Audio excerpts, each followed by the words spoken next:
Baik,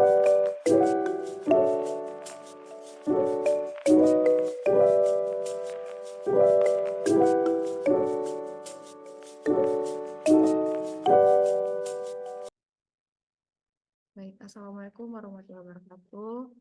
Perkenalkan, nama saya Gania Sazwa dengan NIM 73 dari Prodi Sains Data dari kelas RA.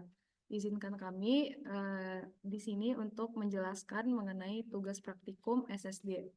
Oke, pada bagian pertama kita bisa melihat bahwa di sini ada install package terlebih dahulu. Di sini ada 3 package yang harus kita install, yaitu Tidyverse, Data Explorer, sama SkiMR. Nah, kemudian setelah kita install, kita memanggil package dari ketiga tersebut, yang ada Tidyverse, Data Explorer, dan SkiMR tersebut. Nah, pada library Tidyverse itu merupakan kumpulan package dari R itu sendiri, yang dimana dia itu untuk memanipulasi data dan visualisasi dan analisis data.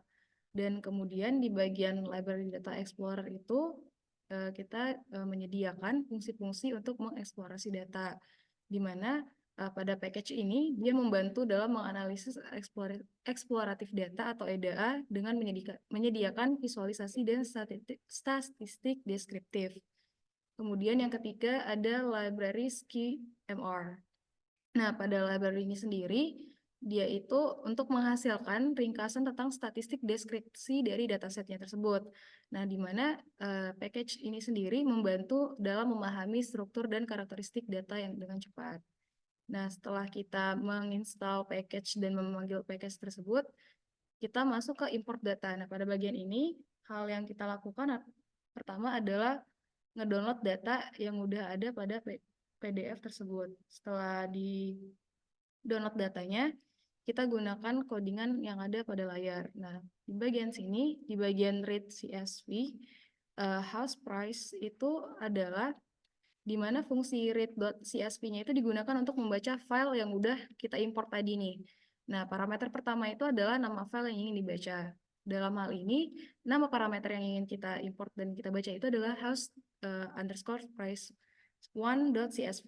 Nah, parameter keduanya itu ada string as factor sama dengan true, di mana di sini itu menunjukkan bahwa kolom karakter dalam data itu akan dianggap sebagai faktor jika true atau benar. Nah, kemudian faktor itu adalah tipe data, di mana di dalam R itu digunakan untuk menyimpan variabel kategorik atau faktor.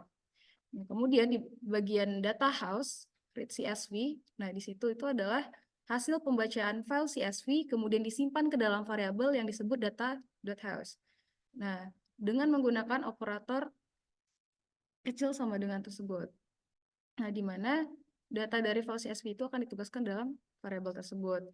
Terus masuk ke bagian glimpse data underscore house. Nah, di mana fungsi glimpse itu sendiri digunakan untuk memberikan tampilan singkat dari struktur data. Nah, di mana fungsi tadi dia itu mencakup seperti nama kolom, tipe data, dan beberapa nilai contohnya. Di mana dia itu berfungsi untuk memahami struktur dataset tanpa harus menampilkan seluruh dataset. Kemudian berikut yang akan dihasilkan dari import data. Kemudian ada memeriksa gambaran umum data yang akan dijelaskan oleh teman saya. Gambaran data umum. Dalam gambaran data umum ini, data yang dimasukkan akan divisualisasikan dengan plot.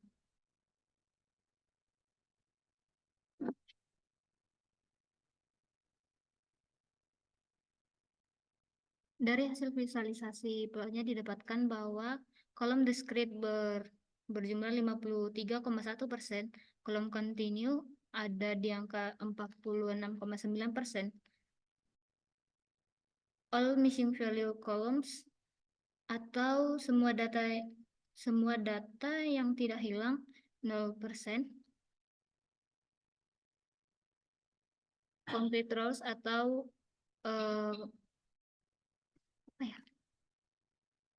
complete rows atau baris data yang lengkap 0%, dan missing observation atau data yang sedang bermasalah ada sebanyak 5,1%. Karena ada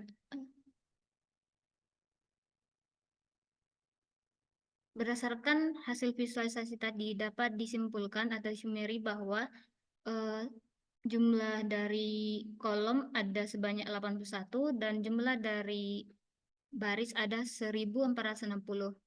Dan sedangkan tipe kolom frekuensinya untuk faktor ada 43 dan untuk numerik ada 38.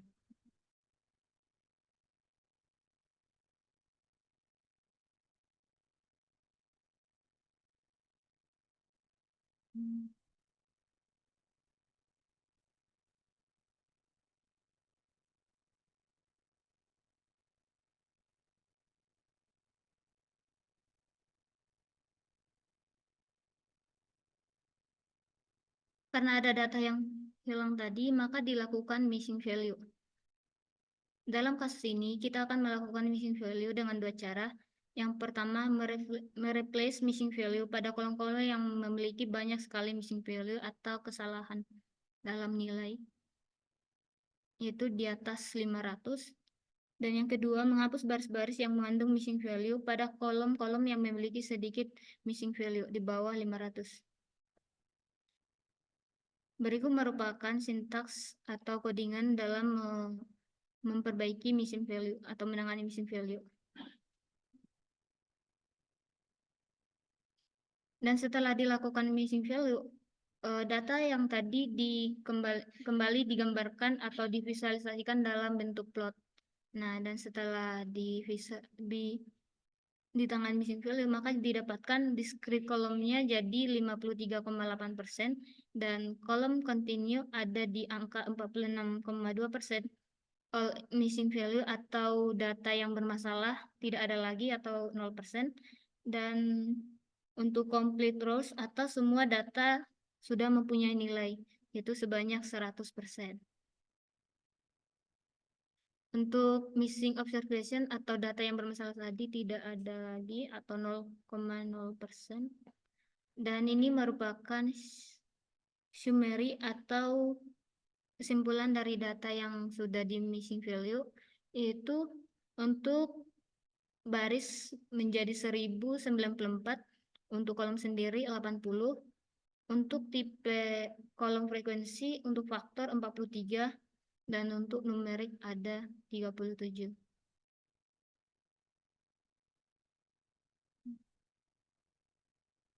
Selanjutnya untuk memeriksa sebaran data akan dilanjutkan teman-teman. Oke, perkenalkan, nama saya Baru Nabirawa dengan NIM 122450097. Di sini saya akan menjelaskan tentang memeriksa sebaran data, yang dimana sebaran data kali ini menggunakan plot yang berupa histogram dan diambil dari data host 1. Di sini terdapat beberapa plot, yang contohnya ada di BSMT Pin SF1. Semakin tinggi frekuensinya, maka value-nya semakin rendah, sama seperti load area, load frontage, Mas VNR area, dan seperti yang lainnya, kecuali berbeda dengan pada bagian tahun. Semakin terbaru tahunnya, maka frekuensi produk tersebut makin tinggi juga. Nah, di sini juga terdapat BSMT Pin SF2 juga, yang frekuensinya naik, tapi value-nya sedikit atau turun. Sama pula seperti BSMT WNF-SF dan gear lift area, total BSMT SF, dan low actual pin SF.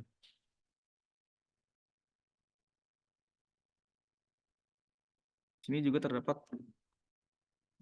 histogram garage area yang berada di value 500, itu frekuensinya yang paling besar.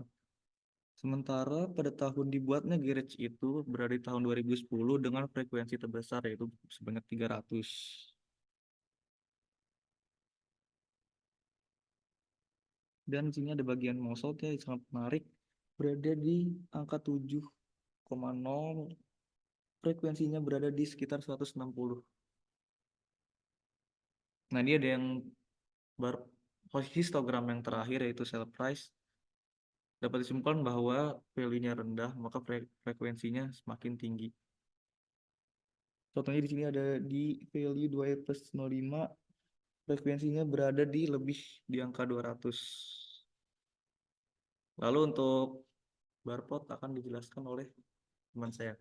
Perkenalkan, nama saya Davin Razak Lutfi dengan NIM 122450133. Di sini saya akan menjelaskan tentang bar plot. Dari dataset yang kita gunakan, kita dapat membuat bar plot untuk memeriksa sebaran. Dapat dilihat pada visualisasi yang dikeluarkan membentuk grafik plot batang dengan arah menyamping atau horizontal, di mana berisi macam-macam grup induk dan pada sumbu Y berisi variabel turunan dari grup induk, dan pada sumbu Y berisi nilai dalam bentuk bilangan real. Dapat dilihat di sini banyak berbagai macam bar plot yang ada.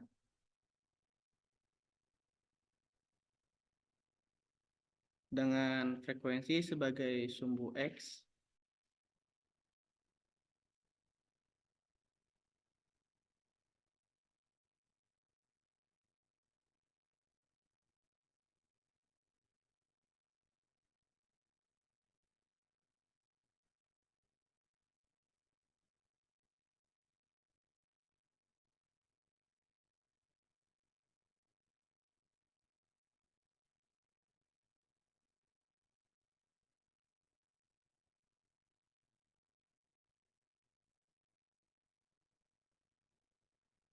selanjutnya memeriksa kolerasi peubah akan dilanjutkan oleh teman saya. Baiklah, perkenalkan nama saya Haikal Dwi Saputra dengan NIM 122450007. Baiklah, saya akan melanjutkan penjelasan dari teman saya. Selanjutnya ada memeriksa korelasi perubahan dengan menggunakan scatter plot. Scatter plot sendiri adalah plot di mana penyebarannya berupa titik yang berisi banyaknya jumlah dari data. Dilihat kita mengambil data-data yang bersifat numerik, dan di sini juga ada model tampilannya berwarna biru, dan patokannya ada di sales price. Menampilkan hasil seperti ini. Variabel Y merupakan variabel sales price dan variabel X merupakan nilai-nilai dari variabel tertentu. Di sini penjelasannya yaitu semakin banyak tempetan titik-titik yang berada dalam plot, dalam ruang plot, maka semakin tinggi korelasinya. Jika hasilnya semakin naik, maka korelasinya akan mendekati nilai 1. Terus pada suatu tabel variabel tertentu ada di mana penyebarannya berupa titik-titik yang menjulang ke atas. Hal itu tidak berhubungan karena terjadi banyak perpisahan data. Jadi korelasinya itu tidak sesuai atau mendekati 0. Ikut ya jenis-jenis datanya per variabel. Selanjutnya kita akan mencari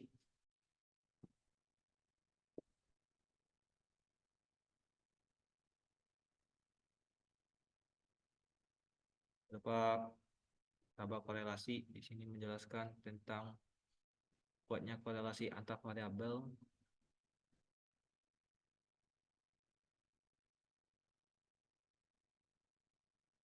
Dan menghasilkan suatu box plot yang arahnya horizontal atau menyamping.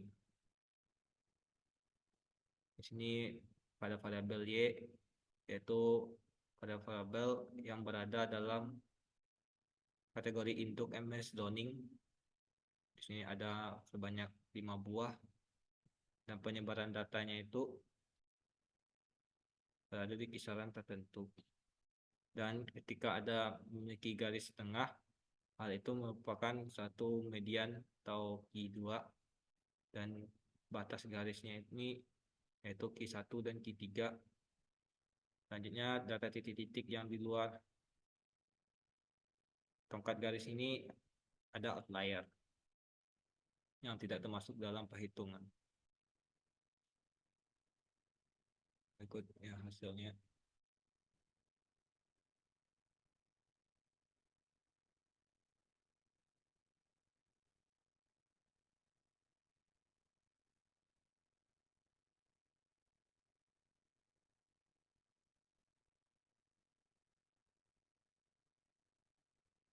Sekian presentasi dari kelompok kami.